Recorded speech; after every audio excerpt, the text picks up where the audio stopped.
Hello there guys, welcome back to Younes Talks Football, welcome back to a brand new video. I hope all of you are doing well today. The first day of the Premier League season for Chelsea Football Club is officially over. I'm going to say it like this, 3 points are 3 points. At this rate, 3 points are 3 points. That's all I'm concerned about. Was it the best performance? No, but there were aspects of our play today that were very positive. And there were some aspects of our game today that was quite negative. So we got the best of both worlds. We can pluck out some individuals that we look at and go, today, class. And then there's some individuals where you're just like, what on earth are you doing? What are you doing? So when you put it into that context and you look at us coming to Goodison, where, to be honest, I'll be real. In my preview, I made it clear. I thought Everton would struggle compared to how they played last season. And the result maybe reflected that because last season at Goodison, they beat us. Today, they didn't. But that first half especially, Everton gave us a good run for their money. Second half, they had some moments where they tried to really pile the pressure on. Overall, though, as time went on, it just looked like they were beginning to get a bit desperate and they didn't really have any ideas to try and break through us. But they had some opportunities where Mendy came to the rescue and, you know, players like Koulibaly came to the rescue. We're going to come to the players that done well. But overall, Everton gave us a good game, a better game than I thought they were going to give us. So fair play to Everton with the injuries that they have and the players that they have missing. Good luck for the season, Everton. With all due respect, good luck. I put it in my predictions for the Premier League that I do see them going down. Can they prove me wrong? If they play like how they did today, yeah, they're not going down. But same could be said for Fulham. You know, drawing 2-2 with Liverpool today. Are Fulham going to go down? I still think they will. So it's a case of let the season play out. It's not a sprint, it's a marathon. But Everton, fair play. For us, though, in the context of it, yeah, better than how we did last season at Goodison towards the end of the season. Happy days. But, yeah, there are some negatives, albeit there are some positives. Let's jump. What shall I start off with? You know what? Let's start off with the bad news, and then we'll get to the good news. We'll end the video on a positive, yeah, shall we? Okay, let's start off with the big elephant in the room, Mr. Kai Havertz. There is an issue here. I don't want to come to the conclusion that you're finished. No, but the first game of the season, I expect to see some sort of, not even just urgency or intensity. Those words get thrown about often because we demand that as a standard, right? But I demand to see some pace to your game, brother. I demand to see, like, move. You know what I mean? Move. At one point during the game, Thomas Tuchel was shouting, stop sleeping. I mean, do I need to say anything else? And I don't want to say this because I like Kai Havertz. But today, the man was non-existent. And it's not just been today, though, has it? In this position, and you know, I'm going to give him at least the benefit of the doubt in one area. As a guy to lead the line, as that false nine, or as the man up top, it's not happening. As far as I'm concerned, it's not happening. So this, you can now begin to see why, during the transfer window, I didn't mind having Ronaldo come. I was like, you know what, screw it, yeah, get Cristiano. Because at least with Cristiano, you know you're getting goals. Yeah? With Kai Havertz, it's like he moves in slow motion.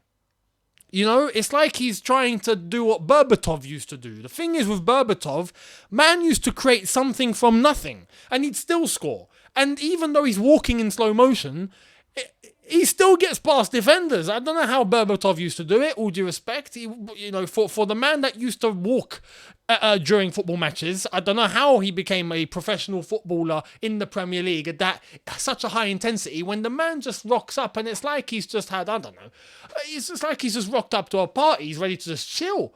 But he ends up leaving with a hat-trick. How Berbatov used to do it, I don't know. It looks like Havertz is trying to replicate that. It's not working. The man operates in slow motion. You have to move. I need to see some quickness, some intensity, some agility, some move. And the same goes for Mason Mount today. The same goes for Mason, but we'll come to him in a sec. Kai Havertz, to give him the benefit of the doubt, if he's maybe shifted a little bit more to one side, if the system doesn't help, if I'm being completely real, because the way that we play, the formation that we play probably isn't ideal. If we played in a system where we have two forwards and there's a second striker, Kai Havertz is that guy. I reckon as a second striker, yes, someone that can tuck in a little bit behind the main guy up top, cool. But that's it. With Kai Havertz, that's it. I think that's the only role he can play properly. You know, is he a 10? Not really. Is he an 8? No.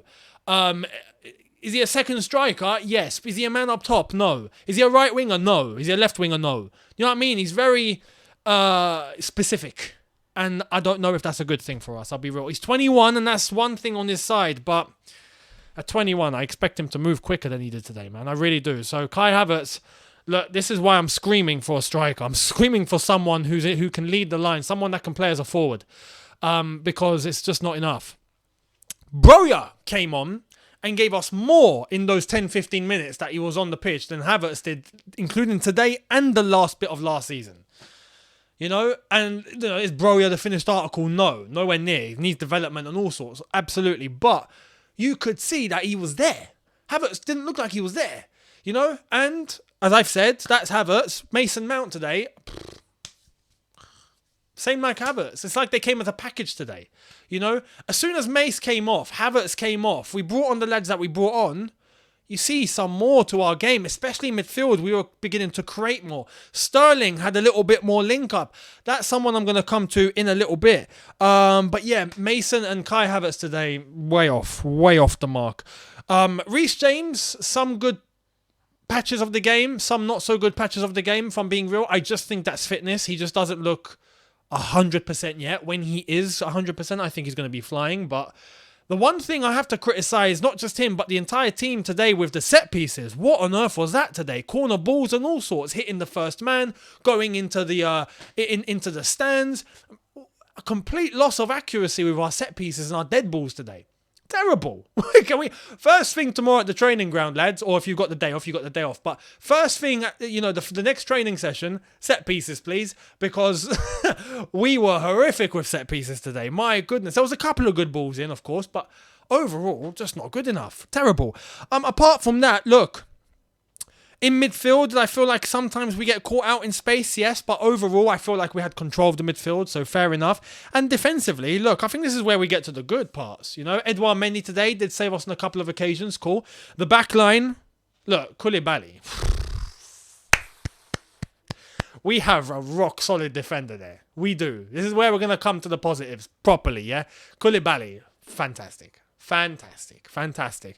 Rocking that number 26. It's good to see the 26 back. I have to say, you know, it's been a while. And to see someone rep it properly, like it should be. Because the predecessor, Mr. JT, Captain Lee the Legend, was a brick wall. Not even a brick wall, a concrete wall. Brick tends to, you know, it breaks apart if you try hard enough. Concrete, you ain't got a chance, mate. You're going to need a wrecking ball to come in and break concrete. Koulibaly today, magnificent. Threw his body on the line.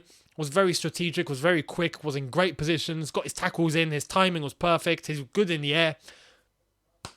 No complaints. Top performance, top debut from Koulibaly. Well done. I felt like Ben Chilwell overall today, we know he's not 100%. Fair play to Ben. Ended up getting the penalty, which I'm going to come to, because that move started with Koulibaly. Managed to get to Chilwell. Chilwell in the box, goes down, was a foul. Jorginho steps up, and I said this on Elizabeth Helenek's channel. If you haven't checked it already, we had a little bit of a birthday stream because we share the same birthday. So a couple of days ago, we were doing predictions for Chelsea's season, and I said it. I was like, as a joke, to be honest, it was as a joke. But who's going to be Chelsea's top goal scorer? Jorginho, because the amount of penalties we're going to get this season with Sterling in the team is ridiculous. And first goal of the season. Lo and behold, it's a penalty. And Jorginho steps up and he slots it in bottom corner beautifully. So, yeah, overall, Ben Chilwell, good game. Later on, we had Cucurella come on. I'm going to come to him shortly. Kante, better. Much better. Physically, he looks fitter. There were still moments where Kante was misplacing passes, losing the ball. But overall, he looks sharper. He looks quicker. He looks more focused. He looks more confident in his own body.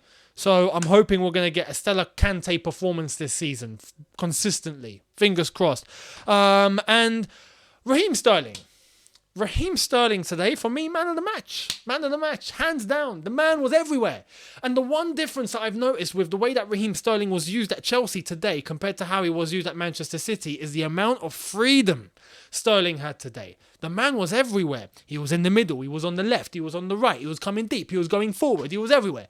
At times where he was literally all the way on the left, next thing you know, he's touching the touchline on the right-hand side. The man was just coasting everywhere, but he was making everything happen. And the one thing that I used to dislike Sterling about is one thing that I see now in a Chelsea shirt that I love it. I love it for. I love it. At Man City, he was a sort of guy that, one little touch, my leg's broken. Oh, man, I'm going down. Oh, no, you've tapped my ankle. Oh, I'm going to do a 360 somersault in the air, make it look like you should get sent off. Done it all, yeah? Today, he was in Everton's faces, and the slightest opportunity that he gets to go down, he goes down, he wins us the free kick, and I'm like, you know what? At City, the shithousery, didn't enjoy it. I hated him for it. He's at Chelsea now, he's rocking ours. I love it. I love it. Sterling, keep doing it. Keep doing it. That was magnificent antics. And it's a Chelsea thing. I feel like we need some shithousery in this team, We need it. It's a Chelsea thing. We haven't seen it in a while. Rudiger was good at it. David Luiz was good at it. And prior to that, we had everyone that was good at it. Drogba used to be good at it. JT used to be good at it. Lamps used to be good. Everyone, the whole team used to be good at it.